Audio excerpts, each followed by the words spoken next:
The future of talk is here. Power 102 Digital. Yes, it is right here at Power 102 Digital Wednesday. And today, Hard Talk starts right now with Fareed Ali. Good afternoon, Fareed. Good afternoon, David. It's good to hear your voice. How's everything going? You're good? Yes, I'm good. Dr. Danu, it's wonderful to see you. Thank you so much for making yourself available to us. To the listening public, today we have the president of the Diabetic Association of Trinidad and Tobago joining us. We're having a discussion about uh, diabetes, what is diabetes, and the so much is written in the newspaper, Dr. Danu.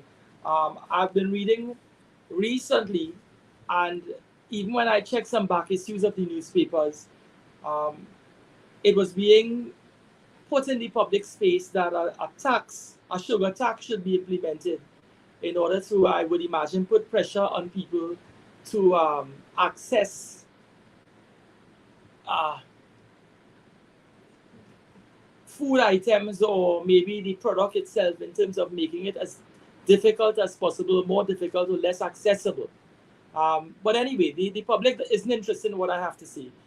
Perhaps we could start by saying welcome to you and thank you so much for giving us some bit of your time. I know you're a busy man. Um, tell, Thanks for inviting me. Thanks for inviting me. I'm happy to be here, and of course, I'm always happy to share and um, add to the base of knowledge that we have, and of course, to continue to educate on behalf of the association. Perhaps I can start by this introductory statistic. I'm quoting here from the Trinidad Guardian. The date on my clipping here is the 15th of November 2019. I was Mhm. lucky to find a subsequent article in 2021 with an updated stat. But the statistic I'm seeing here is interesting. It says that in Trinidad, there are 180,000 people with diabetes, while around 60,000 to another 80,000 people might be diabetic.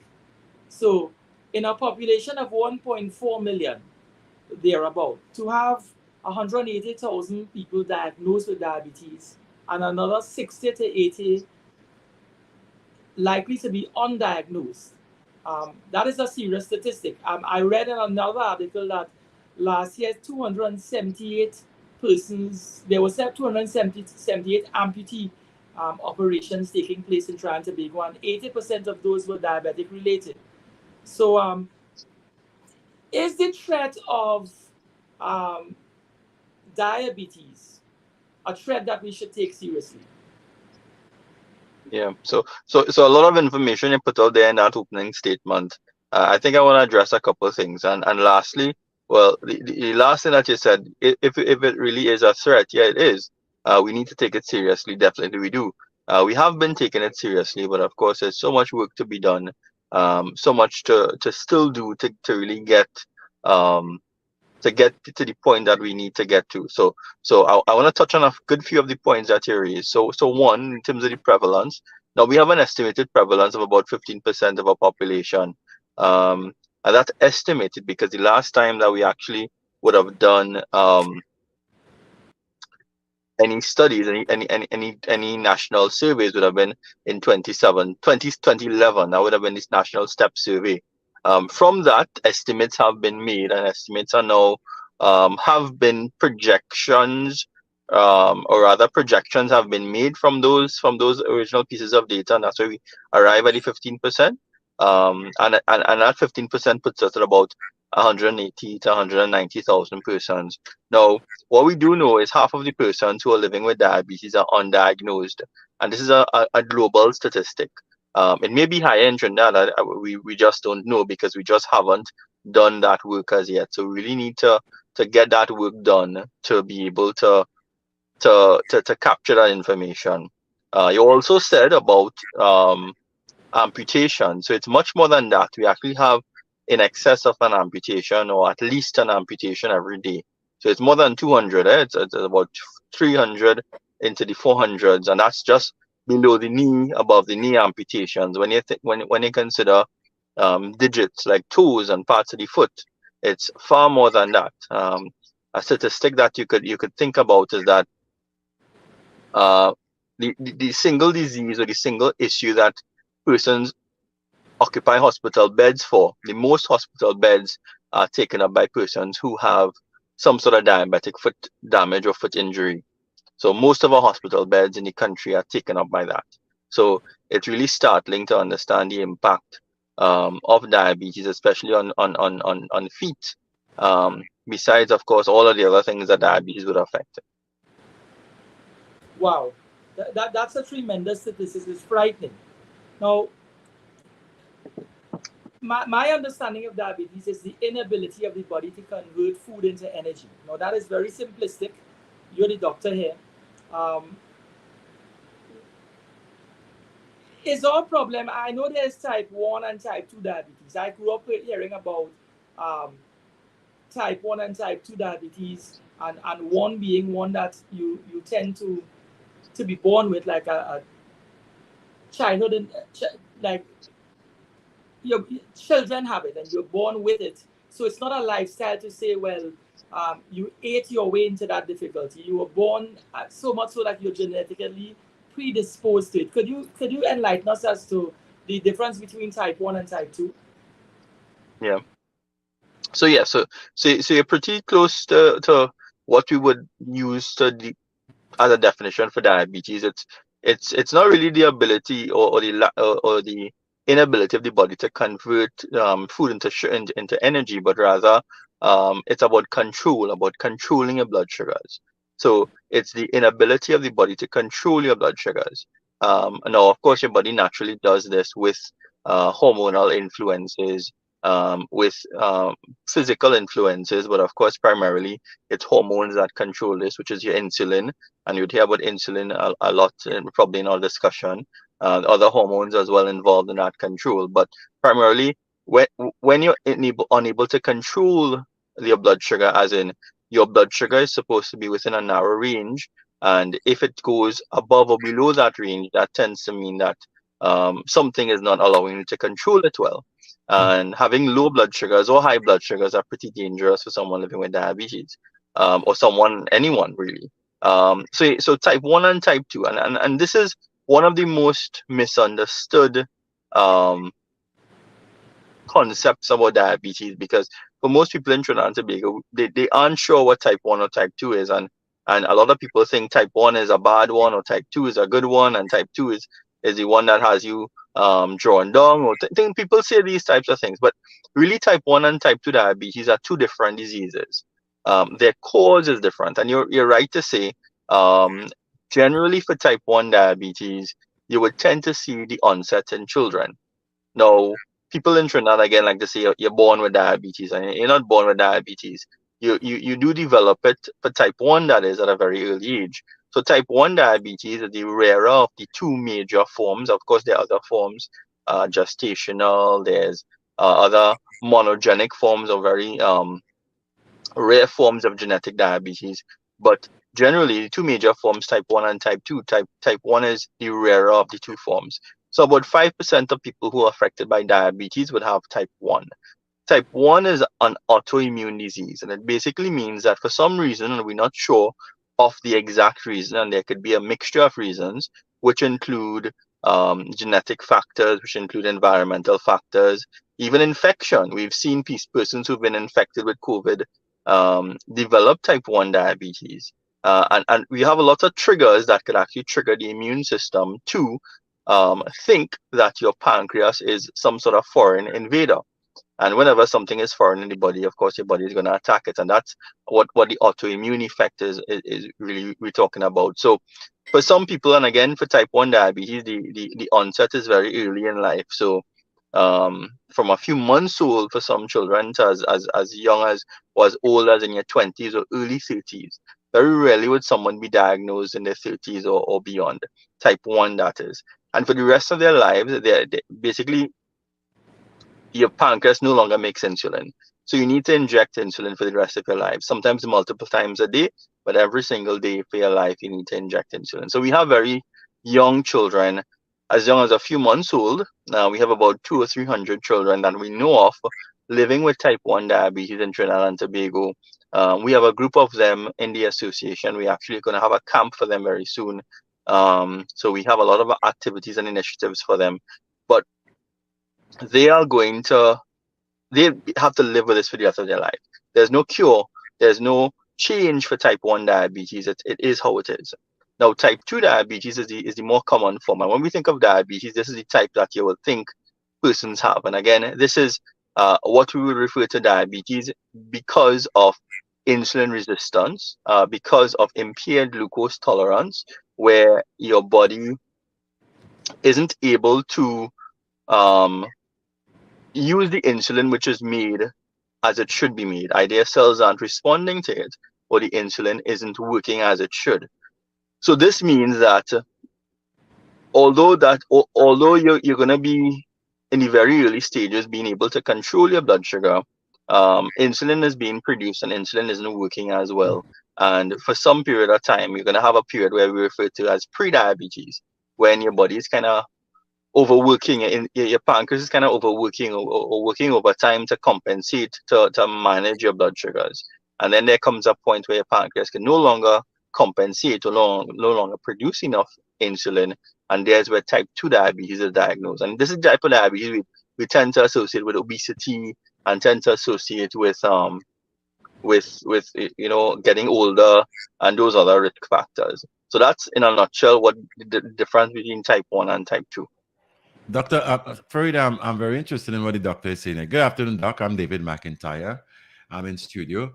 Tell me, what kind of signs or symptoms can you observe with children between the ages of 5 and 10 with this same type 1 disease? Type 1, yeah. So let me tell you the symptoms overall, because the symptoms of type 1 and type 2 are the same. They'll be observed a little bit differently in children, but they're basically the same. So there are many symptoms, but they are the top 4. And I always like to explain the linkage between the top 4 symptoms. So the top 4 symptoms of diabetes. First is excess thirst. So we call this polydipsia. Polydipsia simply means that you're going to drink a lot of water. The reason that you're drinking or you feel thirsty and consequently drink more water is that your blood sugars tend to be higher. And as you all know, if you drink something sweet or you eat something salty, you will tend to drink water because your body naturally wants to regulate the amount of water in your blood. So if there's more sugar, then you'll feel thirsty because you want to take in more water to regulate or to maintain what we call the tonicity of the blood, the amount of the concentration of water in the blood. So you're going to feel more thirsty. So you're going to drink more water. Drinking more water consequentially means you're going to pee more, you're going to urinate more. So this is called polyuria. So you're going to urinate more, you're going to go more often to the washroom. When you do urinate more, what's going to come out in your urine is actually sugar. So when your blood sugars are high, and typically when it's above 250 milligram per deciliter generally, the kidney is unable to reabsorb that amount of sugar. So that sugar comes out in the urine. So you're going to have that sugar coming out in the urine, and that sugar would have normally gone into giving you energy. So now that you're urinating a lot and you're peeing out a lot of that sugar, you're not going to have as much energy to fuel your body. So that's going to give you 2 additional symptoms, which is 1, feeling tired, feeling sluggish, feeling lethargic. And that tiredness means that it is because you're losing all that sugar in the urine. And because you're losing the sugar in the urine, your body's going to have to turn to fat. Your stored fat to actually give you energy. And that means sudden weight loss. So that's the 4 major signs of diabetes onset. So increased thirst, increased urination, feeling tired, feeling lethargic, and sudden weight loss. When you have those 4 symptoms, you should go to the doctor and get tested. Come to the Diabetes Association and get an HbA1c test. For children, it's the same symptoms for type 1 and type 2. But for type 2, the symptoms are much slower in progression. So it might take a few years to actually go from being totally healthy to having prediabetes to diabetes. Type 1, on the other hand, this might take a few days or a few weeks because the progression to type 1 diabetes is extremely fast. So one thing that you could look out for, that frequent thirst and frequent urination. If you have a child that has never peed the bed before or has started back peeing the bed, that could be a sign that you have polyuria, you have that frequent urination. So if that you notice that should be a sign that you should get your child checked out. And before you continue, Farid, one more thing to add to that. Would there be signs or any kind of skin irritation and stuff? Well, for type 1 diabetes, you wouldn't really get skin irritations. Unless it's uncontrolled diabetes, when you have very high blood sugars. When you have very high blood sugars, you tend to have, and some persons do report itching. Some persons also do report um, the existence of fungal infections. So you'll have rashes and stuff on the skin when the blood sugars tend to be high. For type 2 diabetes, there's actually a condition on the skin called acanthosis nigricans, which is a darkening on the skin. So if you see this darkening on the skin, you wouldn't see it really in type 1 diabetic children, but you do see it in type 2 or pre-diabetic persons, children and adults. You'll see the darkening behind the neck, the darkening under the arms, the darkening between the legs and the groin area. That darkening is an indication of insulin resistance. And that darkening means that the person may be pre-diabetic. That means that you should get checked out as well too. And the easiest way to remove, or the best way to remove that darkening is not by trying to use a bleaching cream, but actually reversing the insulin resistance. Now, notice I'm not saying reversing diabetes or curing diabetes, because this is not diabetes, this is pre-diabetes. And at this point in time, if you're insulin resistant, you can reverse it. You can do the things you need to do to change that, which is most often times, once you lose weight, it goes away. Thank you, Doc. Mm-hmm. Is there such a thing as being ethnically predisposed to diabetes? You know, very often people in the public space talk about Indo-Trinidadians tend to eat a lot of flour, so therefore they are more predisposed to diabetes as opposed to someone else. Well,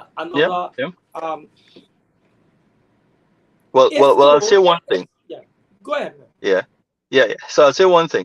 Once you're colored, meaning you're not white, once you're Indian, African, Latino, Spanish, as we say, you are automatically predisposed to developing diabetes. You have a higher risk of developing diabetes. Comparing Indo-Trinidadians to Afro-Trinidadians, we've always seen the effect where diabetes has affected Indo-Trinidadians more than Afro-Trinidadians, and we've always seen that, and this is since the 60s, and I think although we haven't done formal studies, informally we could still see that quite often, that Afro-Trinidadians tend to be affected more by hypertension. However, both ethnicities are affected or can be affected by diabetes and hypertension. Now, considering Indo-Trinidadian persons, I've recently seen studies come out that have actually given proof of this, and it's not just how you eat, and it's not just how much you exercise. All of those things have a role to play, but what they've actually linked it to is genetics. Something called they refer to it as starvation adaptation.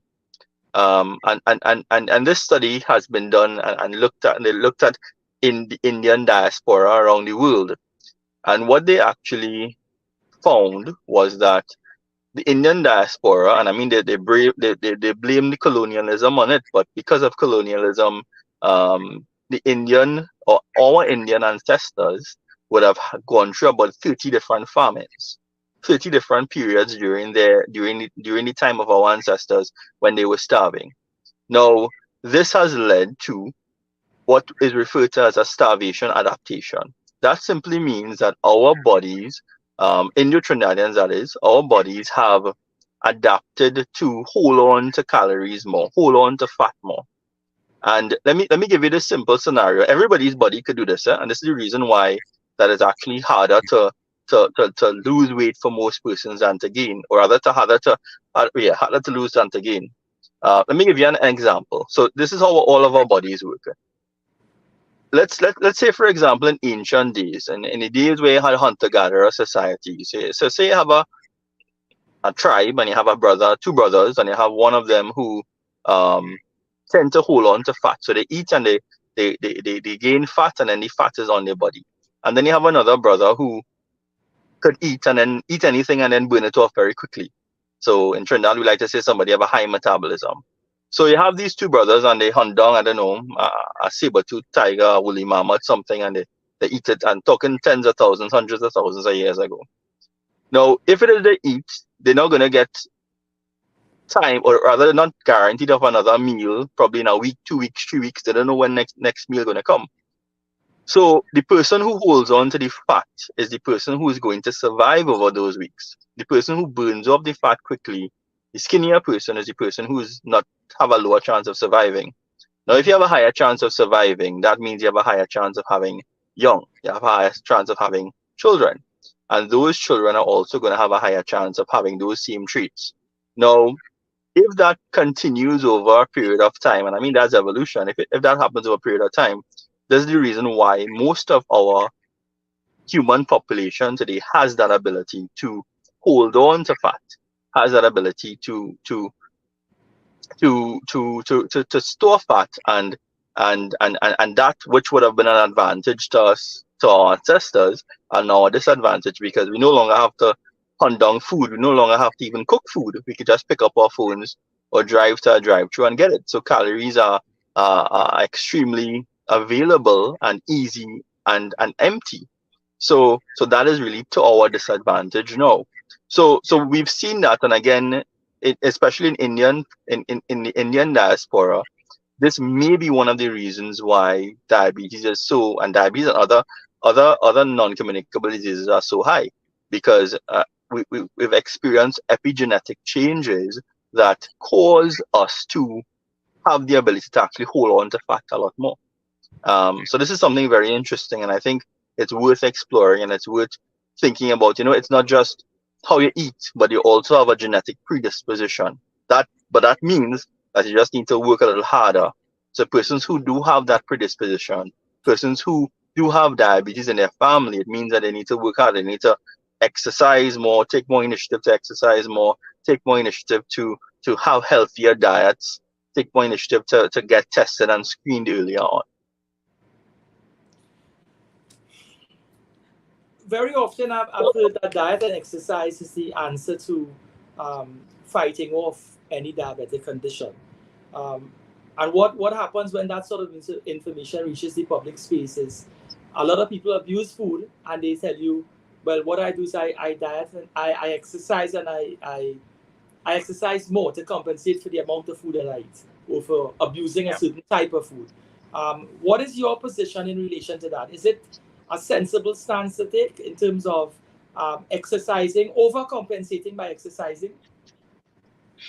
So diet and exercise are equally important, but you have to, for different persons, it may be easier to diet. Or when I say diet, I don't like to use the word diet as something that's temporary, or something that sorry,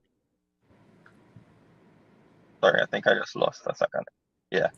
Something that's temporary. Something that you're just gonna do for a period of time. What we want persons to have is sustainable lifestyle changes. Because if it is that you're just gonna go on a diet for a couple of weeks because you want to fit in a dress, so you want to go look good in a party, then that same starvation adaptation thing kicks in, because you're gonna be starving yourself. You're gonna be reducing how much food that you consume, burning off fat. But the thing is, let me just tell you a bit about fat. Fat is stored in your body as in a cell. The cell is called an adipose cell. The adipose cell, you could think of it like a balloon. And once it expands, or once you gain fat, you gain weight, that adipose cell, that balloon swells with fat, and fat is inside that. Now, as it increases in size, as you gain more and more weight, it means that the cell can no longer hold enough fat, so the cells replicate, the cells multiply. So you have more of these adipose cells, which are just going to fill and fill. But when you're going to lose weight, you don't lose the fat cells. Fat cells live for about 8 to 10 years. All that happens is the fat cells shrink. And when those fat cells shrink, they shoot off hormones that make you feel hungry. So when you think you're losing weight very quickly, when you try to rapidly lose weight, you are losing fat, but the fat cells stay. And then when it's time for you to eat again, which is often what happens after you come off that diet, the cells are already there to just fill up back. So you gain weight very, very quickly, and you gain it very fast, and you often gain more than you start off with. So that's why those diets don't work. But you asked about diet and exercise. Now, often it's easier for persons to maintain a healthier diet than to burn off those calories. But it's often something that you need to balance. It's something that you need to have both in your life. You need to be able to balance. You need to be able to have um, enough exercise, or rather enough physical activity, if it is that you want. And it's a simple equation. If you put in energy into the body and you burn off that energy, either through structured exercise or physical activity or increased activity, then if you burn off just enough or the same amount you put in, your weight won't move. If it is you burn off less than you put in, your weight will increase. And if you burn off more than you put in, your weight will drop. And that's simply how it is. It's an equation. It's thermodynamics. You can't get around that. Now, the thing is with exercise versus diet. Now, if you know how to adjust your diet properly and make these sustainable changes, and sustainable changes means that you want to do things that you could keep doing for a long period of time. You want to do things that you keep doing for years. Now, let me give you an example. So if you want to lose weight, for example, a pound of fat is worth about 3,300 calories. A pound of fat. 3,300 calories is a pound of fat, which means if you consume 3,300 calories more than you burn off, you're going to gain a pound. If you consume less than 3,300 calories, you lose a pound. Now, 3,300 calories, let's say a glass of soft drink. One glass of soft drink would be about 150 to 200 calories. Let's just say you're having a little bit of soft drink and it's a half a glass of soft. That's 100 calories. Most persons have soft drink every day. A lot of persons have soft drink every day. If it is that you stop drinking that soft drink that you're drinking every day, and you do everything the same way, you don't change anything else about your life, but you just cut the soft drink out, then you're going to have 100 calories less every day. In a month, you'll burn off, or you will consume 3,300 calories less or more. That means in a month, you'll lose a pound. In a year, you'll lose 12 pounds just by cutting off soft drink. On the other hand, if it is that you start to drink a soft drink, or you start to eat a piece of cake extra, then in a year you gain 12 pounds. And that's basically how it works. So what we would always say is that it's easier to, and that same 100 calories, you might take about half an hour of walking to burn off that 100 calories. So it's easier to not have the half glass of soft drink than to walk a half an hour. But some people, of course, they're able to do that. Some people, they're very, very active. And if you're very, very, very, very active, then you're able to consume those things. You're able to have those things. But if you're not, then you need to know that you can't have as much of it. Tell me something, Doc. Let me come in here again. Can diabetes be described or defined as a lifestyle disease? That's one part of the question. And where the quality of foods that we have available now, most of the foods now are processed foods. And there are lots of people, especially children. I'm more interested in the children. They like a lot of snacks and a lot of this kind of stuff. What kind of impact can that pose, and how can you motivate and inspire the children who love this snack thing? How you can inspire them to eat differently? So that's a three-part question. I can remind you again. So definitely lifestyle disease can be associated with type 2 diabetes because, of course, lifestyle could lead to development, and of course also lifestyle could lead to complications, and change in lifestyle could also lead to control of diabetes. So definitely it is. Now, when it comes to snacking and when it comes to children, we inculcate that taste for those types of snacks as they grow up.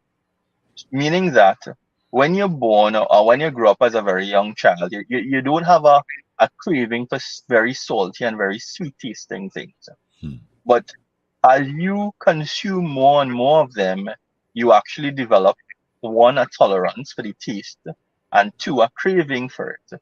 You ever went by somebody's house and you have some of their food and they realize their food is very, very salty Yeah. and they're normal with it Mm-hmm. because they have again developed that tolerance and that's what they have always had, and then that's normal for them. In the same way, when we give children those shiny pack snacks with very, very high levels of sodium, very high levels of sugar, very high levels of fat, they they, they, they tend to crave it because those are pleasurable tasting things. They are sweet and salty and fatty. And when you give it to them, and often parents give it to them to shut them up. Mm-hmm. Often parents give it to them for them not to misbehave. And it turns out that they crave it, and as you crave it and as they get older, those cravings continue. So here's where you need to start inculcating healthier habits earlier on in life. So in toddlers, so as young as in preschool, and I'm so glad that preschools now they check the lunch kits and they tell the parents not to send soft drinks and well, some preschools do that. I think that's excellent. We may still have to do it in primary schools, but encouraging children to have more fruit and veg as snacks, so fruits as snacks rather than processed foods as snacks is a big start. So when you start there, the children actually develop a craving, develop a tolerance, or rather develop a liking for those healthier snacks. So that's where we really have to start. It may be very difficult to change the teenagers who are already having it for the rest of for all of their life. But we really need to start somewhere. Where we need to start is as early as possible. So we need to educate parents about this. Okay. Thank you again. What you mentioned lifestyle, it's a lifestyle disease, right? When we look at lifestyle diseases, such as nicotine addiction, alcohol addiction, for people like myself who don't drink and smoke, we eat. So I think if we examine the society and the way it's structured, there are a lot of people now, especially in the climate that we live, high risk criminality. People don't want to come out as often as they do. People lime. When you lime, it's either you eat or you drink. If you're not a drinker, you're an eater. Mhm. It's more difficult, in my view, for persons in their 40s and their 50s and their 60s to develop healthy habits, healthy eating habits, as opposed to younger persons with greater levels of education, with earlier levels of education, not greater, earlier levels of education, and where they can train their bodies to eat in a certain way and to consume particular foods. What is your advice? And additionally, secondly, what can be done in order to get older people in their 40s and 50s and 60s to engage in healthier lifestyle choices vis-a-vis eating? Mhm. Yeah. So that's a very important question. And again, it comes back to the point of if it is that you're doing something all of your life, then it's very difficult to make those changes as you get much older, because it's all that you know. But it doesn't mean that you can't change. Now the thing is, we don't want persons to change from eating roti And and doubles? frying aloo and doubles every day because I mean that's what they've done all their life. But we're not going to one person to stop eating that and have salads every day. That's not possible and it's not realistic. Um, we might think, that's what we want people to do, but we can't do that. You're not going to be eating for 60 years of your life every day, eating salad roti. And then we telling you, no, you want to give salad and oats. And no, it's not going to be sustainable. You need to make sustainable changes. So here's where, and I know you're going to speak with a dietitian, but involving a nutritionist or a registered dietitian where they could sit down with you and they could see where you are at. They could see the things that you're currently consuming and then make those adjustments. So for example, um, the same roti, you could change up the roti, how you make it, and you add more fiber to it. And the same potato, you could change how you cook it and you could add the skin to it and you could add some vegetables. So little changes like that. And it all comes down to education. So involving professionals like that is important and also making, as I said, small changes. One small change that you could make could have a large additive effect over a period of time. As I said, if you cut off soft drink, if you cut off condiments like ketchup and garlic sauce and stuff, there's a lot of sugar in that. If you do those those small changes actually have a large additive effect over a period of time. So my advice is make small changes and also consult nutritionists, consult dietitians if you are able to. They are freely available at every single health center at the Diabetes Association. We also have a large group, a contingent of nutritionists and dietitians who you could speak to as well. So that's something very important. Tell me something, Doc. We've been talking about fat accumulation, and who is fat and who is not. Is there, let's say, is it more easy for fat people to contract diabetes, and is slim people or MAGA people able to fend it off better? Mhm. Well, there's a high relationship between your weight and not just your weight, but your body fat percentage, and not just even your body fat percentage, but where the fat is located, and your predisposition to diabetes, because that means you're predisposed to insulin resistance. So when I say where the fat is located, now fat can be located throughout your body, but primarily you could have fat under the skin, and you could then have fat around the organs, which we refer to as visceral fat. Now, visceral fat is not the fat that you're going to see. So you might see somebody chubby looking and you have fat under the skin, but they may actually be healthy, meaning that they don't have a lot of visceral fat around the organs. On the other hand, you might think somebody is healthy because they're looking skinny, but because they don't have a lot of fat under the skin, they may have fat around the organs, visceral fat. And this is the type of fat that will lead them to have diabetes and other non-communicable diseases. So just because, again, it's not just about, yes, the answer to your question is yes.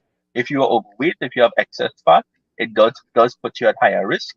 But just because you're not overweight, it doesn't mean that you're not going to be at risk. There are other factors at play, and even with the location of the fat, you might even be able to know that there is a lot of fat around the organs, depending on your lifestyle, depending on genetics as well. Thank you again.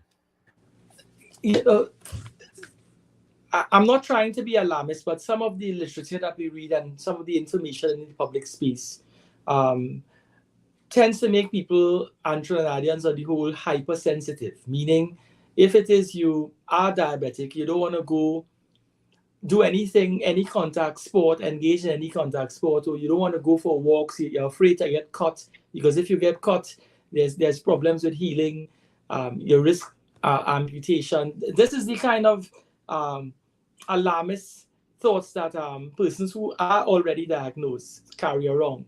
What is your view on contact sport exercise for persons who are already diagnosed with diabetes? Yeah. Someone with diabetes could do anything that someone without diabetes can do.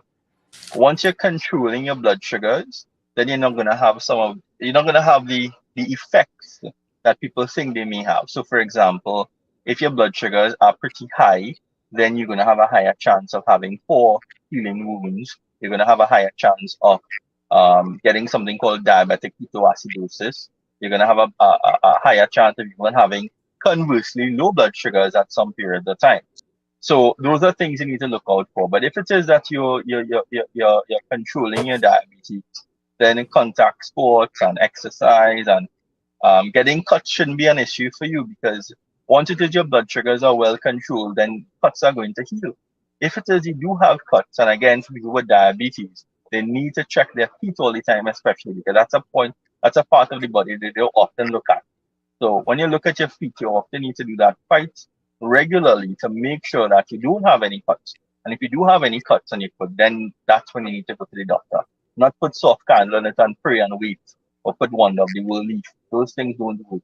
You go to the doctor as soon as possible if you're living with diabetes and you have a cut, you have an ulcer, because that's when we're going to be able to save the limbs. So that's important to know. Would you say that diabetes can be a spawning ground for other diseases? Yeah. So diabetes is a comorbid, it can be considered as a comorbidity to other diseases, and then the other diseases can be considered as comorbidities to diabetes. We often think of diabetes as a member of the metabolic syndrome, where metabolic syndrome involves obesity, hypertension, and even renal diseases. So diabetes could cause a lot of diseases, and a lot of diseases could actually cause diabetes as well. So it's quite related. It's interesting what you're saying that even if it is you are diabetic, that you could, once you control your blood sugar levels, if I understand you clearly, once you control your blood sugar levels, you can engage in, you can run the risk of getting cut and not have to worry about uh, infection. And because Yeah. there's a Once notion, you the notion out there is that once you get cut and you have diabetes, you have healing this, you have a healing problem to deal that's with if your blood thereafter. sugars are not well controlled. Once you have diabetes, if you're controlling your blood sugar, you as normal as another person who doesn't have diabetes. Once you're controlling the blood sugar, that's most important. So you could be diagnosed with diabetes and there's no cure for diabetes, but once you're controlling the diabetes, you're controlling your blood sugars, and the best way to know that is to have your HbA1c tests done regularly to know what your blood sugars are like.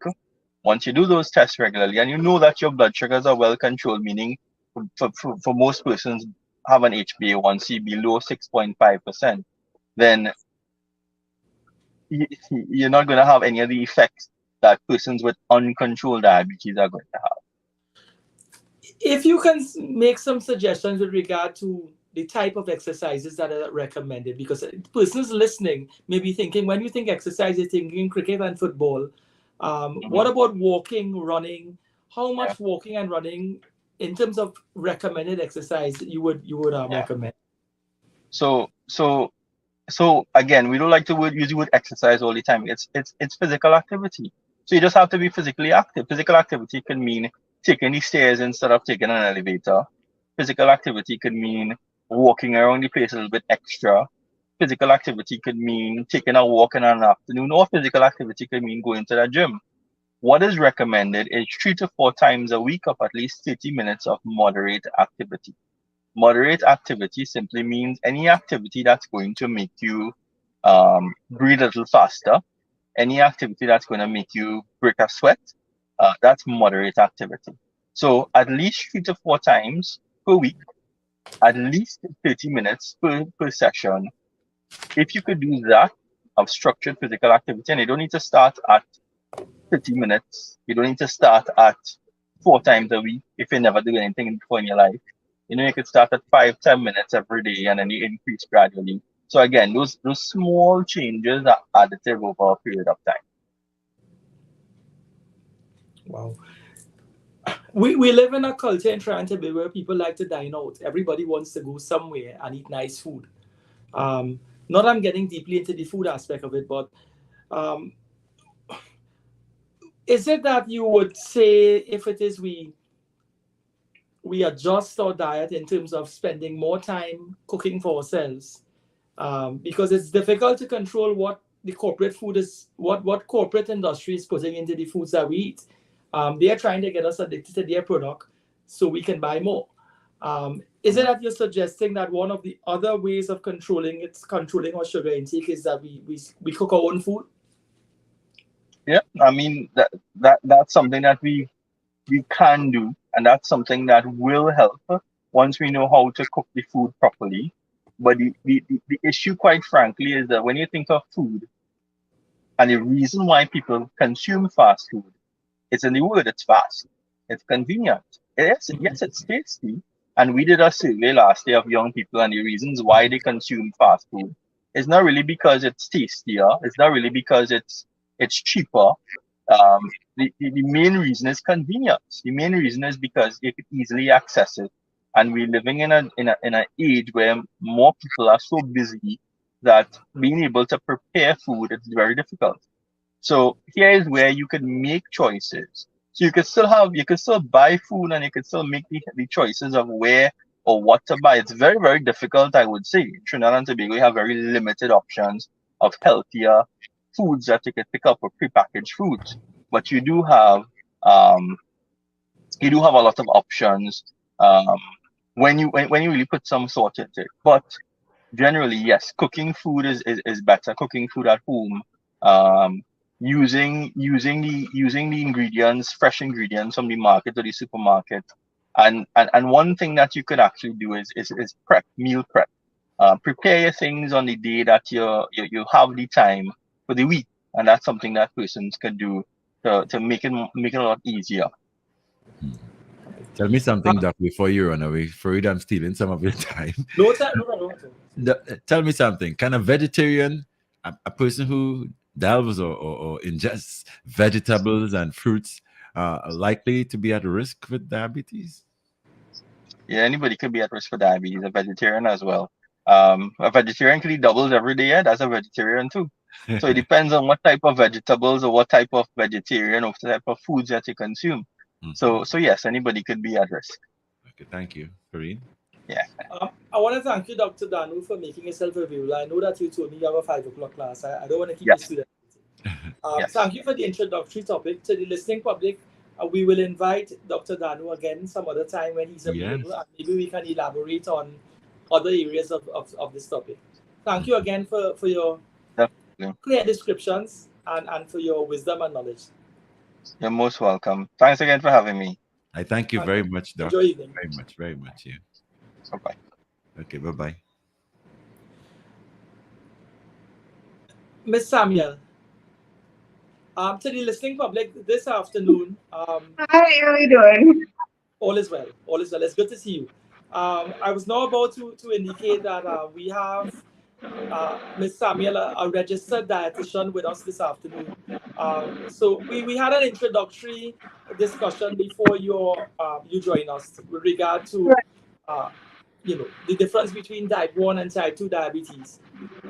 Like everything else, the issue of lifestyle choices came up, and we were told that some of the choices we make in the way we conduct ourselves, or eating habits and so on, could impact upon our ability to process sugar and our ability to control our diets. Right. But maybe you can give us an introduction to yourself. We're streaming live. Maybe you can tell us what is your background and what is your specialty in terms of the work that you do. Okay, so I am a registered dietitian under the Nutritionists and Dietitians Board of Trinidad and Tobago. I'm also the Director of Health and Wellness and First Vice President of Youth Inspiration, TT, and the House Dietitian on CNC3. So what I do, I have my own private practice as well, Rainbow Nutrition. I'm the co-owner, actually. And what I do is try to help persons make positive changes through their diet for lifestyle diseases such as diabetes, chronic kidney disease. I usually deal with hypertensive patients, high cholesterol, but I am specialized in kidney disease. The first thing the listening public would want to hear from you is what is diabetes in your understanding, and what can we do in terms of our food intake to establish a balance in our bodies and avoid the problems associated with diabetes? Yes, I mean, there are so many long definitions for diabetes, and people interpret it differently. And of course, when we hear the term diabetes, previously we would have heard that, it's a high blood sugar intake. But what I love to explain to my patients, I mean, whatever you eat is broken down into sugar. And this sugar now has to enter your bloodstream. When it enters your bloodstream, it now has to go into the cells, right? To give the cells energy to function. But the only way it's going from point A, which is the bloodstream, to your cells, is through insulin. So the pancreas, which is an organ in your body, now has to secrete or produce insulin to act like a key, to open these doors to the cells to send in your sugar particles. But sometimes, with diabetes, what tends to happen is that the pancreas does not always function properly, or doesn't produce insulin at all. That's type 1 diabetes. And then we have type 2, where sufficient insulin is not produced. So even if it's produced, the body does not use it effectively. So in terms of the management of diabetes, I always tell persons it's diet, exercise, and medication. In terms of medication, it's only if prescribed by a doctor, because I know there are lots of patients out there who prescribe themselves and go and buy medication. But it's very, very important to speak to your general practitioner or even an endocrinologist if you have diabetes to get the right intervention to suit you. But definitely, it's more like a holistic approach where we look at diet, medication, and exercise together.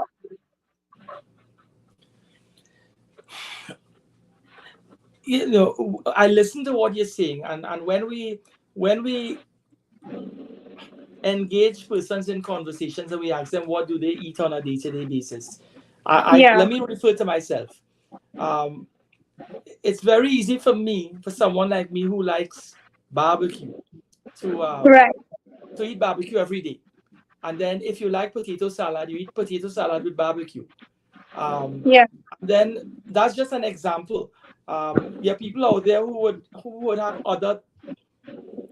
other preferences, and these preferences may not be the preferences that are engaged with the mindset of whether it's healthy for me. You simply eat it because it tastes good. In what way does diet contribute to a healthier approach to treating with a condition like diabetes? In terms of relationship. In terms of diet, I mean, a healthy, well-balanced diet is always advised.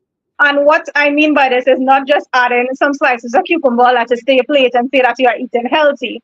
But it's very important. There's a tool used called the Caribbean 6 food groups, because as I mentioned before, that is very important. It positively impacts the A1C, reducing the A1C levels, because I've seen it before. I've had patients, I mean, a lot of them who are diabetics, and over a 3-month period, their A1C level was able to, decrease with just diet alone.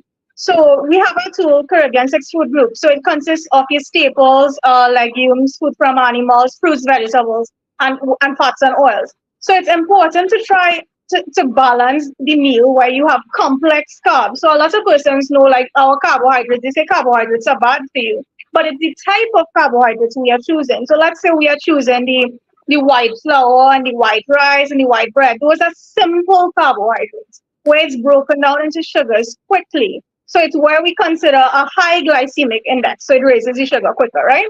And then we have the complex carbs, which is the low glycemic ones that has more fiber in it. So what fiber does, it slows the absorption of sugar in the body. So that's just staples. So that would be like whole wheat bread. I really advise them to have it from a bakery because there's more wheat in it most times. Let's say whole wheat roti. You could mix some flaxseed or some rolled oats into the roti. Let's say we're doing brown rice or parboiled rice. We're doing cricks or crackers, whole wheat or whole grain. Let's say we are doing oats, rolled oats or steel cut oats. Now, in addition to your carbs, you want to have some sort of protein at each meal. So protein helps you to feel fuller for a longer period, but also helps to balance that sugar from the carbs. So your protein sources would be your peas and beans and, well, your meats and stuff, right? But it's the type of peas and beans you are choosing. You don't want to choose the processed ones or the ones that have the high salt content in it. You would prefer to, I would usually advise the frozen peas and beans or the fresh peas and beans if necessary, because I mean, not always you would get fresh peas, right? So your protein source, let's say you're doing food from animals now. If you're doing chicken and so on, lean cuts of meat like chicken breasts. If you're doing tuna and sardines in water, not in oil. Eggs is something a lot of persons use as their protein source, but you want to remember that eggs is very, very high in cholesterol. The yolk alone especially is high in cholesterol. So what I tell patients to do is to balance that egg. Let's say you're doing a boiled egg. I don't obviously recommend frying it because you're adding even more fat. But let's say you're doing a omelette would be the best option where you add vegetables into it. So this fiber now helps to bind to the cholesterol, yeah? But obviously a serving size matter again. And in addition to your protein, you want to have some sort of vegetable at each meal. So it is very important. A lot of persons tell me, they say that, vegetables is something we want to have at each meal, but you want to be mindful when you have diabetes, the serving size is also very important. So let's say you're doing pumpkin, carrots, beetroots. Those are the ones, the starchy ones. We call it the starchy ones because it has higher carbs than the rest. So the green ones are always better advised. It's not that you can't have the pumpkin and the carrots and beetroot and so on.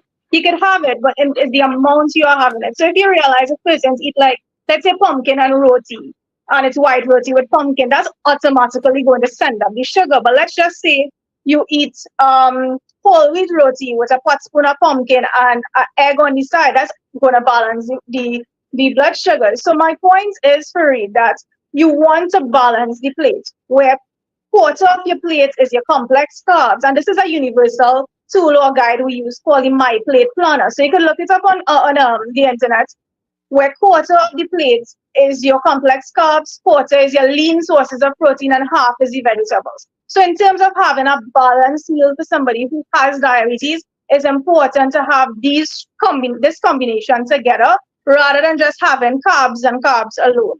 So let's just say in the Caribbean, when it is we cook on a Sunday, we would usually have like fried rice with macaroni pie and noodles, and then we have had 2 slices of cucumber and a little piece of chicken, and we expect, as somebody living with diabetes, we expect this meal to balance our sugar. No, the fact remains is that the servings of carbs you are having on your plate matters in relation to the ratio of the protein and the vegetables. Yeah? Tell me something. Let me interject here because I eat Yeah. different. I eat differently. I love vegetables.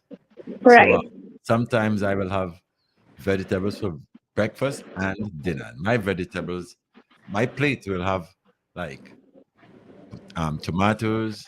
I love okras, cucumbers, sweet pepper or flavor peppers as they call them, and that kind of stuff. I eat that regularly.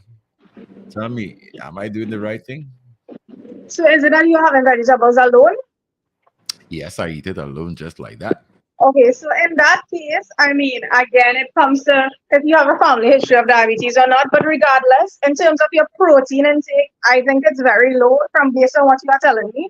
So we want to try as much as possible to still balance the plate. So vegetables by itself, yes, it's the fiber and all of that we are getting, but we are missing key vitamins and minerals that you would get from other foods. So let's just say you include some sort, having vegetable with a protein source is not a bad thing. But having vegetables by itself is not a bad thing either, but it's not going to fulfill your nutrient needs, the nutrients that your body needs to function properly. You are going to be missing out on vital minerals and vitamins.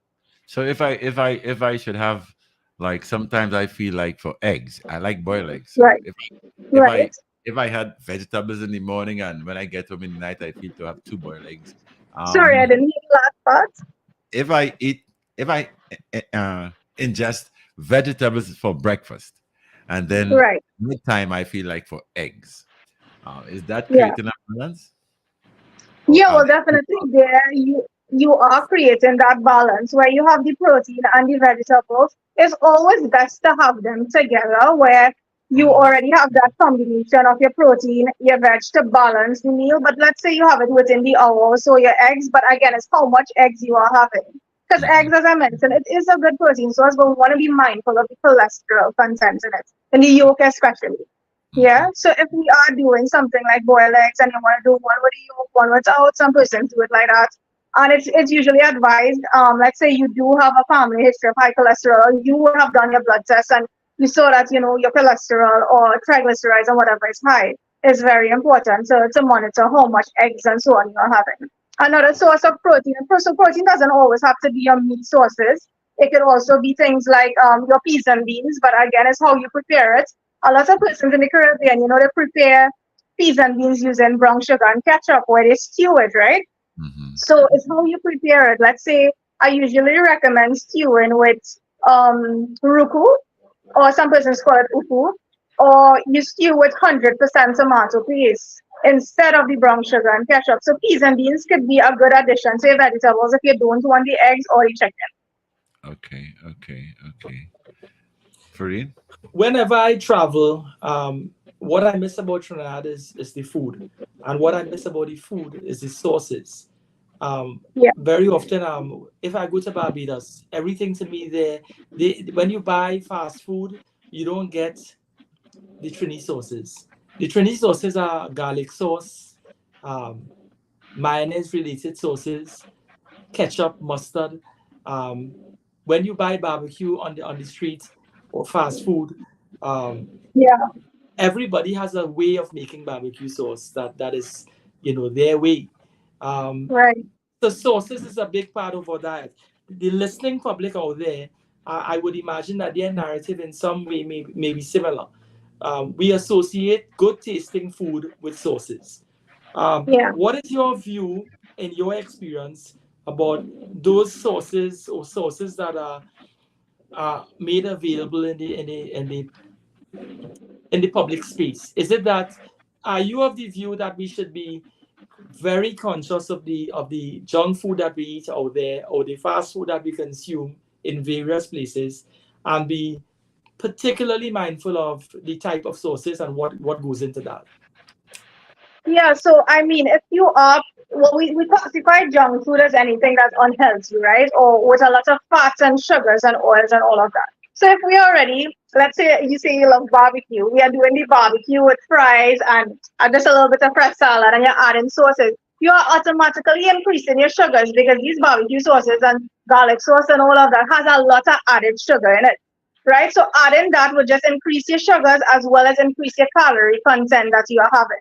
So what I would suggest, I don't tell my patients to stay away from these fast foods. I tell them to limit how much they are having. So let's say you are doing barbecue. I would tell you, okay, maybe buy chicken breast instead. If you have a whole wheat wrap at home, use your barbecue chicken breast. I mean, you are still getting some of the sauce there, but you are not going to have the fries with it. Or you are not going to add some additional sauce on top of it. So use your barbecue chicken breast, add it to a wrap and some vegetables. Or even let's say in my family, they love fries. So what I've started doing, I use the sweet potato fries, I bake it, but I to trick them, I say, well, let's Hong Kong it instead, where I add very, very little bit of olive oil and then add some vegetables in it. So I'm automatically increasing the fiber intake there, where I add some carrots and sweet peppers and onions and all of that, and then a side salad with some sort of protein. So it's not what you eat, it's how much you eat as well, and your cooking methods. So in terms of the sauces, back to your point, the sauces is very, very high in sugar. There are low sugar options on the market um, without any sort of added additives as well. So it's better to use those. And I mean, a lot of business places, that is very important to speak to persons to create healthier options as well, where they offer these other alternative sources. Tell me What? something, Doc. For you, Yeah. let me just interject here. Tell me Yeah. something, Doc. That I have another craving for smoothies, right? So I do my own smoothies. I love beetroot smoothies. How regular should I? Because if I given the chance, I'll like drink a cup of that every day. Beetroot, I'm talking about. I would Right. put other stuff in it at times, like sometimes I will do beet and cucumber, or I'll do beet and ginger. I do things like that. So is that good or am I overdoing? So you're adding beetroot, cucumber, and what else? I didn't hear the last part. Sometimes ginger. So it's just beetroot, cucumber, and ginger. Yes, and I do a smoothie with it. No, of course. I mean, smoothies are something we recommend, but smoothies, we also classify it as what type of smoothies. Either a homemade smoothie or the smoothie you get at popular Oh, trend in our stores, right? But yeah. seeing that beetroot, the cucumber, and ginger together, obviously, yes, it's a good choice because if you do not have the predisposition to, let's say, high blood sugars and all of that, is the amount of beetroot you are using as well. But what I like to tell my patients is we want to balance the fruits and vegetables. So a better option would be you add in the beetroot, you add in the cucumber. You could also add some celery sticks to get some protein. Some persons, I mean, I love to make something that's balanced. So usually I let them add some peanut butter in it, 100% natural peanut butter. Or even in your case, you could add a little bit of protein powder. But if you are getting your protein from your meals and so on, well, the smoothie option is not a problem with me. It's just how much you are consuming and how often throughout the week. Okay, thank you. Fareed. Yeah. Um, you know, you're frightening me with some of the things you're saying. My lifestyle is of such where my day job allows me to eat only so much. let me put it this way. I eat lunch. I have no breakfast. I drink coffee in the morning. I would eat lunch around 1 o'clock, and it would be barbecue and potato salad and plenty sauce, and and then I would drink a Coke and eat about 5 lollies, right? But I wouldn't eat again until perhaps in the night around 7 o'clock. I might eat 2 doubles, and that's the end of it. In my mind, I'm not abusing food at all. I don't eat any breakfast. I abuse lunch in a very small way in my mind, and then 3 doubles in the night is good. I mean, I don't see anything wrong with that. I would imagine that's the narrative of a lot of people out there. When you work and you have jobs that occupy your time and your mind, you only have time for one meal, and at least you want to enjoy that meal. What is your view in terms of people who don't have the time to eat breakfast, lunch, and dinner in a balanced way, and they simply have that kind of meal that I described? They have fast food something, or if it's not fast food, even if it's at home, they tend to do something a bit abusive when they do eat, but then they starve themselves in the morning and the night. That is something that is the recipe for chronic diseases. And I'm sorry to start with you, Fareed, but that diet definitely needs to change. Because, I mean, skipping breakfast is something I don't advise at all. So let's just say, and as mentioned, a lot of persons are living with diabetes and don't even know it. They are also living with pre-diabetes and don't even know it. So skipping breakfast is something I totally do not advise. In terms of what you are eating, let's say in nighttime, that's 3 doubles, 3 bar, you know how much, that's 6 bar, sorry, you know how much oil that is? And then you have the barbecue and the potato salad. So with a lot of sauce, as you mentioned. So that there alone is something I don't recommend, especially if it is you do that very, very often. In terms of management and not being able to eat breakfast and all of that, I do work with a lot of police officers. And their job type is such as they usually skip meals. So in a setting like this, what I like to advise them is you try as much as possible to meal prep. Let's say on a Sunday evening or let's say on a Monday afternoon, you have some time, or one day for the week you get off. It's very, very important to meal prep. And this change only starts with you. Nobody can force you to do it. But it's very important. Let's say you are having healthy meals on the go. So you probably have something as simple as white cheddar cheese or with crackers. There's a healthy alternative there. So let's say a doubles. You have the white cheddar cheese, it's high in protein, low in fat. You have some whole wheat crackers and you munch on a cucumber on your way to work. That's easier and it's simpler and healthier than having a double. So it all depends on meal prep and the amount of food that you are eating at a certain time, and definitely not trying as much as possible not to skip meals. I mean, it happens, but for persons living with diabetes, it's something I definitely would not advise. There are drinks on the market. I wouldn't call brands, but there are drinks on the market that they could look at as a snack replacement, really made for persons living with blood sugar imbalances and all of that. Tell me something. In the morning, I would feel for like oats alone instead of like breakfast that I will be chewing and stuff. Right. Tell me about the oats in the morning. What type of oats do you have? Well, I like to buy Quaker oats, so I just Quaker oats, right? Yeah, that's my favorite oats. Right. So Quaker oats is the one that is highest in glycemic index, which means it breaks down into sugar the fastest. So it's what we refer as the high sugar one, rather than the rolled oats has more fiber in it. And eating oats alone, what sugar does, excess sugar in the body is stored as fat, right? And when you just eat oats alone, this automatically just going to raise your sugar. So you have nothing to balance that. So what I tell people who love, they think oats is the cure food for everything. It's the remedy towards all these diseases. But it's what type of oats you're using and what you are adding to it. So a better option for you would be your rolled oats, but you're doing it more like an overnight oats. So instead of, if you don't have the time to, like, let's say, prepare it, you add it to a mason jar or a bowl. You're adding some low-fat milk, or you could add some water, add some chia seeds to increase the protein, or 100% natural peanut butter. And then, well, you could always have your vegetables throughout the day and whatever the case is, because you mentioned you love the vegetables. So In that case where you have in the oats, I would prefer you have it more balanced than having the quicker oats by itself. Okay. Thank you. How much of a risk factor is processed foods as opposed to something a little more organic? Well, you see, processed foods in general most of them are very, very high in fats, sugars, and salt. Anything with it is in the Caribbean, we tend to overdo on processed foods because it's most convenient. So obviously, with processed foods, it's definitely going to increase your risk of chronic diseases if it is you are already overdoing it. Because a lot of persons don't like to read nutrition facts labels, right? And that's something I'm very, very strict with, especially with the children. Because a nutrition facts label would tell you everything is in that product. Let's just say you mentioned like black soft drink, for instance. One bottle of regular size black soft drink has 16 teaspoons of sugar in it, but you would not see 16 teaspoons on the bottle. You would see 64 grams. And a lot of persons don't know how to do this conversion.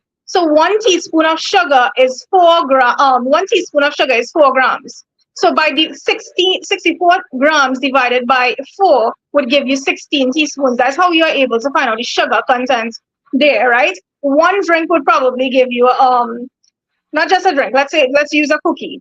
One pack of cookie might have 4 cookies in it, but the serving size is going to say serving size equals 1 cookie. But that 1 cookie is only telling you for the calories in that amount. But the serving size is for the entire pack. So you now have to multiply by the amount that is in that pack. And that's what a lot of persons try to, obviously confuses themselves with. So I think reading nutrition facts labels as it pertains to processed foods would give persons a better indication as to what they are putting into their bodies. Because at the end of the day, let's just say the ingredients panel as well. Ingredients are in a descending order, where the first ingredient is what is most of in the product. So let's say you're choosing a juice drink. Many persons think that juice drinks are healthier than a black soft drink. But in reality, there are juice drinks on the market that's crossing the threshold of sugar as compared to a black soft drink, where it has the same 16 teaspoons of sugar. So according to the American Heart Association, persons should not consume more than women especially should not consume more than 6 teaspoons of added sugar for the day, women and children, and men should not consume more than 9 teaspoons. So just let's say Fareed, and you consume 1 bottle of juice drink or black soft drink, and you do this every single day, you are already crossing your limits. Yeah. So it's very, very important to read the nutrition labels on these processed foods to see what you are putting into your bodies. You're saying one bottle of soft drink per day automatically takes you to beyond the threshold? Yeah. Wow. So if you look at, and this is something that a lot of persons don't take into consideration, because they think that, okay, I am having these salads and I'm having a healthy, well-balanced diet. But if your drink choice is not without sugar added, or your drink choice is something like a black soft drink or a juice drink that's high sugar, and you particularly don't know how to read a nutrition fact label, you are automatically, in most instances, already rising above that 6 teaspoons for women and children and 9 teaspoons for men. So think about it this way. Let's just say you eat a slice of sweet bread or a cake, and you have a soft drink with it or a juice drink with it. Imagine the amount of sugar you are consuming, and you do this every single day, because I know a lot of persons and patients as well. They would tell me that, Miss Samuel, I skip breakfast, so I would have a slice of sweet bread and a juice, and that would hold me up till the evening when I go home. But the fact remains is these are the same persons who are at risk or even has diabetes. Yeah. I've read where 15% of the population of Trinidad and Tobago have diabetes. These are the stats that I see in the editorials of the newspaper. One article, as far back as 2019, went so far to actually give statistics. They said 180,000 people have diabetes in Trinidad and Tobago, and another 60 to 80,000 very well may have it already and not know. What are the signs of diabetes that we should be looking out for? Meaning the signs that we should pay attention to at least trigger our thought processes in the direction we may be where we already are. prognosed to be, if I may put it that way? Right. So in terms of the statistics, yes, it is really 14.5 to 15% over 200,000 persons are living with diabetes, some of which doesn't even know it. And a lot of them do have diabetes and we didn't find out yet, right? Meaning that they are pre-diabetic or at risk. But in terms of diabetes itself, it's very, very important to look at the signs and the symptoms. So the signs and symptoms would be like excess thirst, tiredness. You are feeling, in children, we see bedwetting, frequent urination, unexplained weight loss. So there's a list, but these are the most common ones, right? So we really and truly want to, if you are experiencing these sort of signs and symptoms, let's say every single day you feel fatigue, or you feel when it is you wake up in the morning, you're automatically tired, especially if you are getting sufficient sleep and you are tired when you wake up. It's important to check your blood sugar levels. Your fasting blood sugar is an easy indication if you are not forced to a lab or so on to get your lab test done. But it's very, very important, Fareed, to notice the early signs and symptoms, which is exactly what I just told you. If you are already there, Right. I know you're speaking from a dietary position, but what Right. are some suggested things that you would recommend be done in order to try to bring things under control? In order to, sorry. In order to bring your condition under control. Clearly we'll have people listening who are already there. They're diabetic. Yeah. Yeah. Like preventative care is an obvious position in terms of persons who aren't diagnosed, and I guess if you are diagnosed, preventative care does assist too. But Yeah. what are some of the practical steps that you would suggest persons embark on in order to bring their condition, or pull the reins on their condition, in other words, to control it more? Right. So in terms of preventative care is very important for this because it prevents you from getting a complication of diabetes, and there are many. So we can speak about that after. But in terms of preventing, it's what I tell persons to do. The first thing first, you want to look at your A1C percentage. So the A1C is the gold standard measurement for diabetes, right? It gives you your measurement over 3 months, your percentage over 3 months. So what happens is every time you eat foods, these foods attaches itself to the hemoglobin in your red blood cells. Now this percentage over 3 months, 5.7 and below is normal. 5.7 to 6.4 is the pre-diabetic range, and above 6.5 is diabetes. When you already have diabetes, we want to keep that range below 7. So the first step is to look at your A1C percentage, go to a lab or go to your doctor, get the A1C percentage. The second step is to find out if it is you need medication. Because in some cases with pre-diabetes, they just change their diet and they exercise and they don't even get to the percentage of the diabetes category.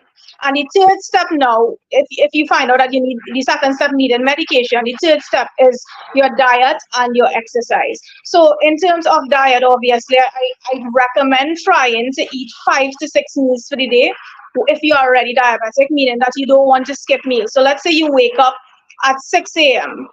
Within 1 to 2 hours of waking up, it's very important for a person living with diabetes to have a balanced meal. After the breakfast now, you want to have your mid-morning snack to keep your blood sugar levels balanced. Obviously, in a typical setting, this may not always be the case, but you want to try as much as possible to do it whenever you can, right? Lunch, you have your lunch 2 to 3 hours after. So let's say mid-morning snack is 10, lunch could be around 12 or 1. 2 to 3 p.m. a mid-afternoon snack, and then dinner 6 to 7. Yeah, so you always try to keep that balanced meal throughout the day. And as I mentioned before, the combination is what matters, because the combination will decide how high your blood sugar levels increase or decrease. And then for the persons who are on insulin, there's something we call carb counting, which is very, very important, right? So the amount of carbs you are consuming for the day would be dependent as well with the insulin dosage. Yeah, so you want to try as much as possible those steps, follow those steps, and it's essential to prevention of complications. I've read that the World Health Organization indicated that 4 of every 5 persons that suffer from diabetes or suffer with the condition, they are from the low income to middle income bracket. In other words, there's another way of looking at it. because you're living in a low income to middle income bracket, it means to say your access to disposable cash is lower than persons in the higher income bracket. Right. One tends to, we talk and try, people want value for money, I mean more food and for less money. And more food for less money very often comes from plenty for 20. You want to spend small money to get plenty more, and you're telling yourself you can do that over the course of the entire day. And Yeah. when we multiply that by days and weeks and months, we want to spend the least amount of money on our health and the more on other things. Yeah. What you're describing in terms of lifestyle choices, in terms of eating healthy and eating properly, as we say. If Yeah. we don't, then we have to deal with the consequences down the road. Some of the consequences, in my understanding, could be blindness, kidney failure, heart attack, stroke, lower limb amputation. These are some of the risks involved. Yeah. If it is we have persons living out there who are already there in terms of experiencing kidney problems and so on, what can they do in order to manage their situation in terms of diet? Okay, so I'm glad that you actually asked that question because by profession I would have mentioned that I'm a renal dietitian, a kidney dietitian, right? Back to your first point with income. I mean, research is showing that the lower income persons do have higher risks in certain instances because the fact is that food prices are high. But I also tell persons that healthy eating is not expensive if it is you are doing things like, let's say, planting. Your seeds are relatively cheap. Planting at home or reusing leftovers. It's all about planning as well. So, I mean, the points may seem a bit contradicting, but the fact remains is that yes, food prices are high, but it's important as well. You can manage it if you budget well. Yeah. In terms of kidney disease, the diet for kidney disease is actually totally different from a diabetic diet or a person living with diabetes. And with kidney disease, we have to monitor four things. Chronic kidney disease, that is. So when you reach like around stage 3, your kidney function is automatically declining. So there are 5 stages of diabetes, kidney disease, sorry. Stage 5 being the area where they place you on dialysis, right? It's end stage kidney disease. So with stage 3, you want to monitor four things, and that would be protein, potassium, phosphorus, and sodium. So, with protein content, persons living with kidney disease need to monitor the types of protein they are having. So, it's really recommended to have more plant-based sources of protein rather than the meat sources, and the amount of protein matters because there's something called creatinine that is broken down, and the higher protein you eat, and it's also from muscle breakdown as well. The higher protein you eat, the more creatinine, the higher your creatinine usually is, right? In terms of potassium, there are certain fruits and vegetables persons with kidney disease may need to reduce dramatically or even avoid.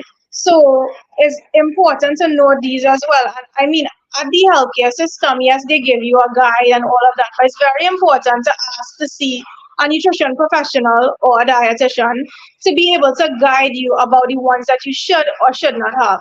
In terms of phosphorus levels as well, the higher your phosphorus levels are, it tends to cause it pull calcium out of the bones, and it could cause brittle bones. The higher the potassium levels are, it tends to cause result in irregular heartbeats. And then sodium, obviously, the higher your sodium, salt retains water, it can cause high blood pressure. The higher the blood pressure and the higher the blood sugars are, it's going to damage the kidneys even more because there are tiny tubules in the kidneys called your nephrons.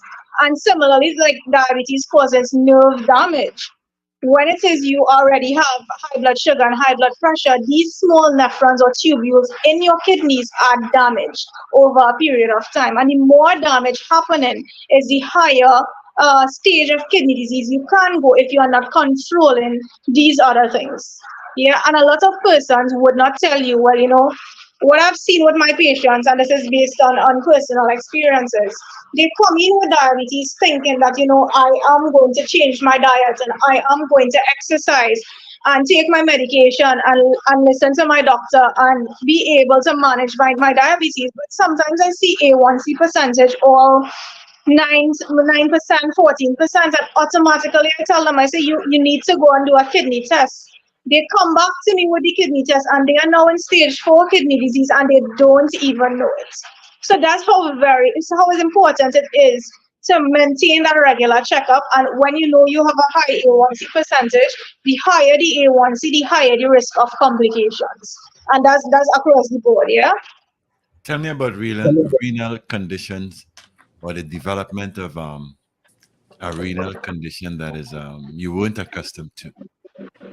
Yeah, so I mean, renal is the term that we use for kidney disorders, right? So we have chronic kidney disease, we have end-stage renal disease or kidney disease, and we also have like acute kidney injury as well as kidney stone. So all those together are what we call renal diseases or diseases of the kidneys.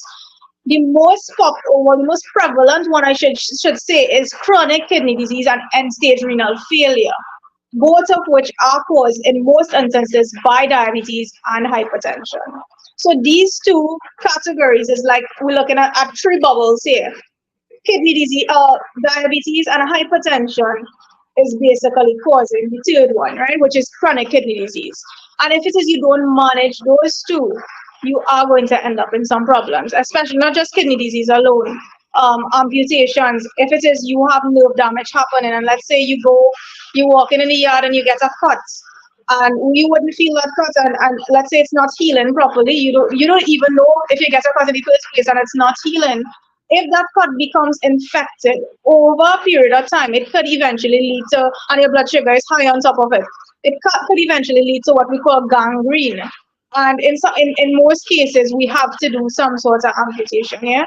But back to the point with kidney diseases, these are the what we classify as renal disorders. And of course, each one is caused by something different. And stage renal and chronic kidney disease most times is caused by diabetes and hypertension. In terms of kidney stones and so on, those are caused by, let's say, you're eating certain things in the diet that actually is causing, like certain persons with hypo or hypothyroidism can't eat certain things. I know research is showing the amount of calcium intake, like calcium oxalate stone, the amount of calcium you are intaking versus oxalates in your foods could result in calcium oxalate stone. So there are different types of stones as well. Yeah, but again, this is something that we don't really educate the public about until they actually get it. Tell me something. Where does STIs come in all of this? Sorry? Where does STIs, or where do STIs come in all this mix here? I mean, in terms of that as well, it's how you manage it, because it's not a disorder, like it's not a chronic disease like diabetes or kidney disease and whatever the case is. It's something that's totally different. But of course, if you're not managed it well, research is showing that it could lead to other conditions that we just mentioned. Okay, thank you. We would have a lot of women listening in today. I've often heard that women develop diabetes during their pregnancy, and when you develop that sort of thing during pregnancy, you're more likely or more at risk to develop type 2 diabetes thereafter. Right. What is there a dietary approach to dealing with that sort of situation in terms of, or is it just purely genetic and out of your area? In terms of that transition from pregnancy-related diabetes, a condition that comes gestation-related, and the transition into type 2. Okay, so with gestational diabetes, so it's as I mentioned earlier, we have type 1, we have type 2, we have gestational diabetes, and we have, well, there are other rare types, but there's a one that's called MODY, maturity onset diabetes of the young, right? So those are the 4 we are really looking at now. But in terms of gestational, If it is you are not managing your blood sugar levels during pregnancy, because what tends to happen is during pregnancy, the hormones are imbalanced, right? All of this together leads to causing higher blood sugar. So if it is you already have gestational diabetes, you are twice as likely to get diabetes in the future if it is you don't manage it. However, I would have worked for a period of time at the Women's Hospital, and a lot of patients who came in with gestational diabetes did not develop type 2 because they was able to maintain a proper diet and lifestyle modifications after pregnancy. So yes, there is a chance of developing it, but there is also a chance that you could control the development of type 2 with diet and lifestyle. You hear women say that they have cravings during their pregnancy, and they tend to eat a lot more of a certain type of food. They like ice cream right through, different Yeah, things. yeah, And there are the myths associated with that, right? You tend to, when the child is born, you say that the child may have a taste for ice cream, and you say, well, the mother was eating that through the pregnancy. I'm right. sure that these are mythical and so on. But what Of I'm course. saying is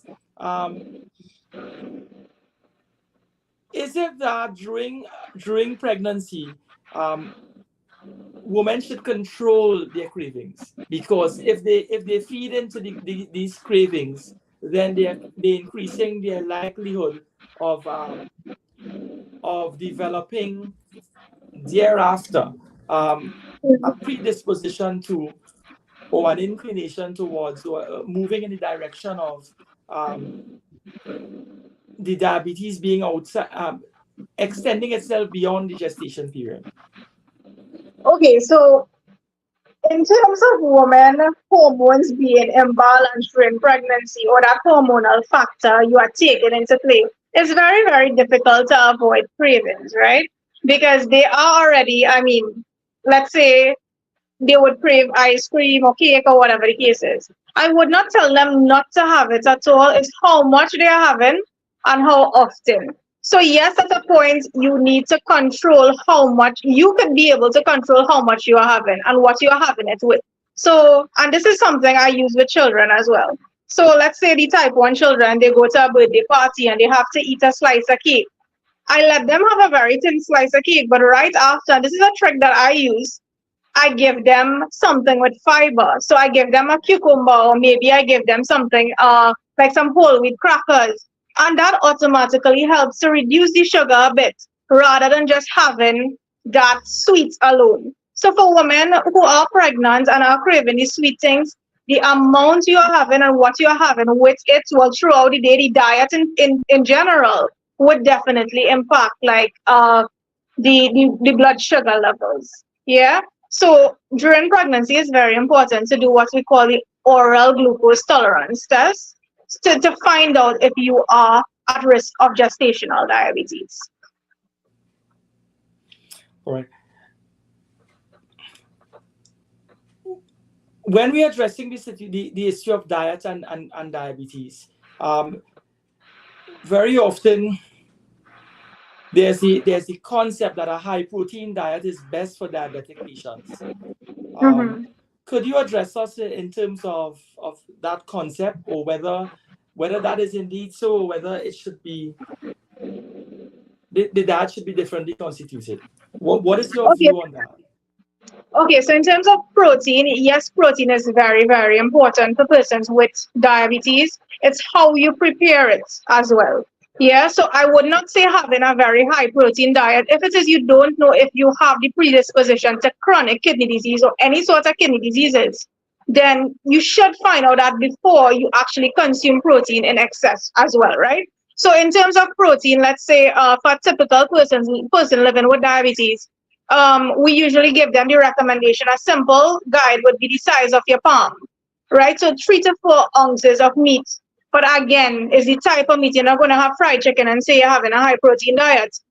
Grilled chicken breasts, or let's say you're doing lean cuts of beef, but you're not stewing with brown sugar and ketchup either. So it's not the fact that we are recommending a high protein diet. It's definitely a low fat, low carb, meaning low simple carb diet with a sufficient amount of protein. I would not say it's a high protein diet. this is why it's very important to visit a dietitian or a nutritionist, even at the healthcare system. You are able to access them free of charge, obviously, to guide you on the amount you should be consuming. So before, like years ago, calories was something, diet sheets is something we used to give out, where we put them on a 1800 calorie diet or 2100 calorie diet. Now we are actually calculating their calories. Each person's body is different, and each person has a predisposition to a different disease or condition. So what may work for me may not work for you. So let's just say both of us are living with diabetes. You could be maybe placed on a higher protein diet than me because our bodies are different. That's the point I'm trying to bring across. And there are some comments coming up here, and some of them are questions. Christopher Yaw is asking, what should your diet look like for cholesterol? Okay, so in terms of cholesterol, of course, we want to monitor how much fat we are using, as well as how much fiber we are consuming. Because fiber is the only thing that really helps. So whenever you hear persons have high cholesterol, you hear them say, eat oats. But of course, they don't tell you the type of oats to eat, right? Fiber is the only thing that helps to reduce cholesterol besides medication, right?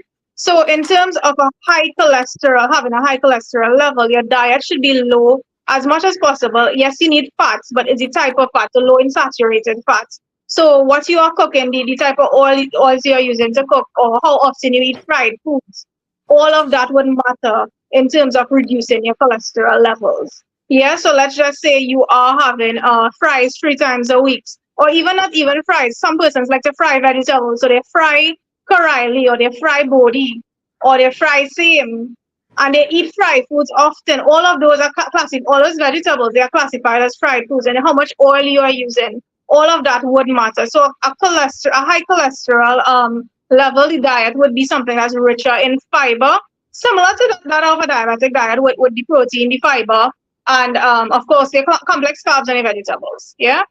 Mm-hmm. Where does the use of coconut oil come in here as compared to soya oil and vegetable oil? I don't believe in those kind of oils. I mostly cook with coconut oil. So tell me, what's your take on my use of coconut oil, or the So use of okay, so in terms of oils, and as a dietitian, this is something that comes to me all the time, but the fact is that research is changing. 2 years ago, they said that coconut oil is the best thing ever. Now they are saying that coconut oil is high in saturated fats. So that's always my problem as well as a dietitian. So I don't recommend any particular type of coconut oil or brand or whatever the case is. What I tell people, usually I would say use the olive oil, but you don't burn the olive oil, because when you burn it, it can become it can have a negative impact on your body. But if you are using, let's say, regular canola oil or whatever type of oil you're using, what I tell my patients is 1 teaspoon of oil or less per family pot. I wouldn't actually recommend any types of oils. I mean, avocado oil is trending and olive oil is trending, yes, because it's lower in saturated fat. It's higher in polyunsaturated fats, right? So that is why it's more popular than the rest. So in terms of oil, there's not a particular one that I would recommend. Okay. For real? You're making me very unhappy. Eh? The things you're saying there. It just goes against the grain of the way I live my life. Doc, and Farid, you see, Farid is a real man. As compared to I think that this whole conversation depressed him today, but I think he probably will need to see a dietitian soon. No, I know we are crunching for time. We just have about 8 more minutes. Tell me about the care that one, or the approach that one should take, especially men, where kidney care is concerned. What kind of approach we should have, or maybe we should. Kind of approach? Maybe. I didn't hear your question. Sorry. Okay, within our mental, as men, I'm dealing with men now. As men, what kind of approach we should have where our diet is concerned towards kidney care? Okay, so I mean, the guidelines are almost similar for men and women, but of course, having sufficient water consumption throughout the day. If you're not predisposed to any kidney disease or whatever, or just you are looking at kidney health in general, the amount of water you're consuming, having like a more of a Mediterranean type diet, high in fruits and vegetables, low in saturated fats, lean sources of protein, complex carbs, um, the fiber intake is important. So all of these are what we say is beneficial towards kidney health rather than the fast food rule. Yeah, so both for men and women, the guidelines are basically similar in terms of kidney health. Thank you.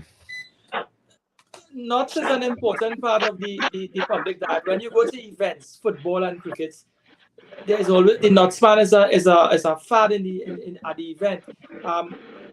When we're consuming nuts, how would you recommend, or what type of nuts would you recommend? I know that nuts, I would imagine, is it's fried in oil. So Okay, would you say that cashew nuts is better than peanuts, so you should try to avoid peanuts? Okay, so what I would say, if we are speaking about it from a diabetic or a diabetes point of view, what I would say with nuts is, although nuts is a good source of protein, it's very high in fat, and although most of it is good fats, the plain ones I'm speaking about is good fat, it is still fat. So the fried ones, the honey roasted ones, the ones that are salt added to it, would be the ones I would not recommend. For persons living with diabetes, there's always the ones that the serving size matters. So let's say it's peanuts. We advise 10 to 12 grains of peanuts. If it's almonds, 6 to 8 grains at a time. If that's if you're diabetic. Pecans and so on, 4 to 6 grains. Yes, so the amount you are having. But for a regular person without diabetes, then we could have more. But again, I would not definitely recommend the honey roasted, the salted one, or the ones that you were speaking about, the fried nuts. Yeah. The plain nuts. 4 to 6 grains. You mean 4 to 6 grains total, or 4 to 6 grains at a time? At a time. Yeah, 4 to 6 grains at a time. So let's say you have, so something I forgot to mention is persons living with diabetes should pay attention to what they have at snack time. Most of my patients say, well, I would have an apple or a banana or whatever the case is. Yes, we want to get our fruits in, but we don't want to have the fruit by itself. What I try to tell them is we have the fruit with some Greek yogurt or the 4 to 6 grains of nuts. And what this would do, the protein from the nuts would help send down the sugar from the fruit. Because remember, fruits as well has natural sugars, right? So pineapple, pawpaw, watermelon are highest in sugars compared to the rest. So persons living with diabetes only will recommend like a cup at a time. That's the measuring cups you would usually bake cake with, right? So again, it's your combination with everything matters. When nuts are concerned, apricot seeds. Could you ever, know about the? Can you share your knowledge about apricot seeds, or kernels as they call them? I mean, I haven't done too much research into it. However, I mean, the serving size I know for sure is the amount you're having to. So like pumpkin seeds, apricot seeds, sunflower seeds, we keep it to like a tablespoon or 2 at a time. Okay, Fareed. We just have about 3 more minutes, Fareed. This is fantastic stuff, With young children, because I'm sure there are a lot of mothers out there, would you say that apart from a balanced diet, that exercise would assist in terms of person? Because let's be real, there are people out there who are listening to you who simply would not want to put into practice everything you say. It leads to a lot of unhappy eating.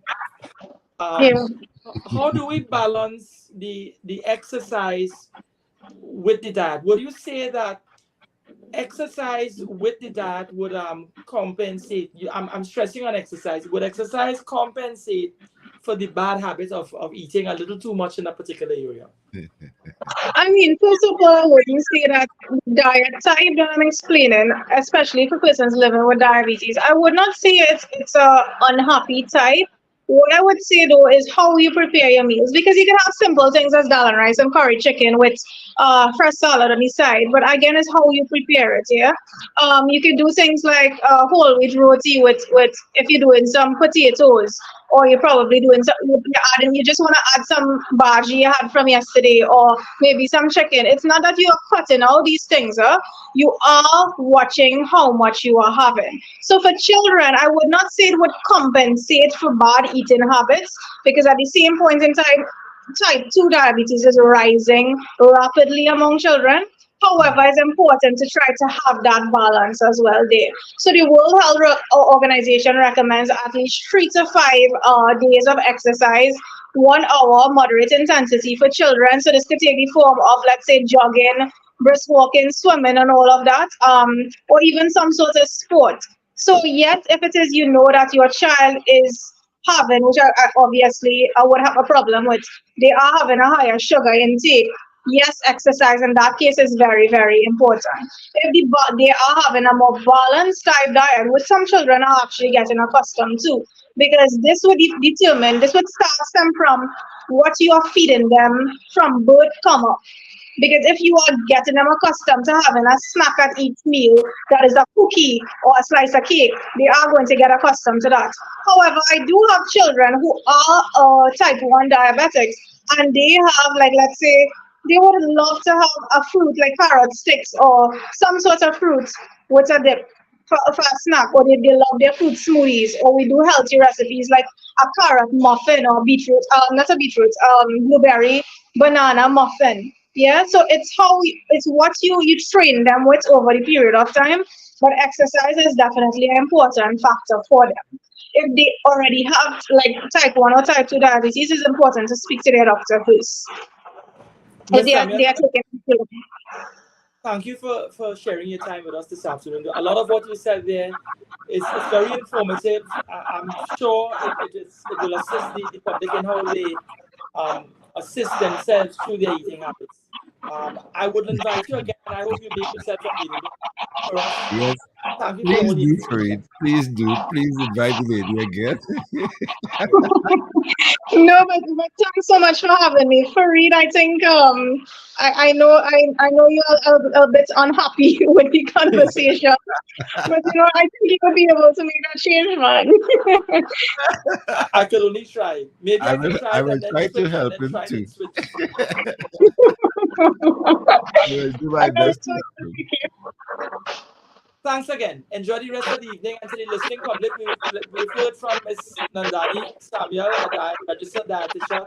And we will keep in touch with her and invite her again to share some of her experiences with us. Thank you so much. David, enjoy the evening. You And too, blessings Farid. to the public. Thank you. Thanks so much. Okay, folks, that's it for today's edition of Hard Talk, Power 102 Digital Wednesday with host Farid Ali. The future of talk is here. Power 102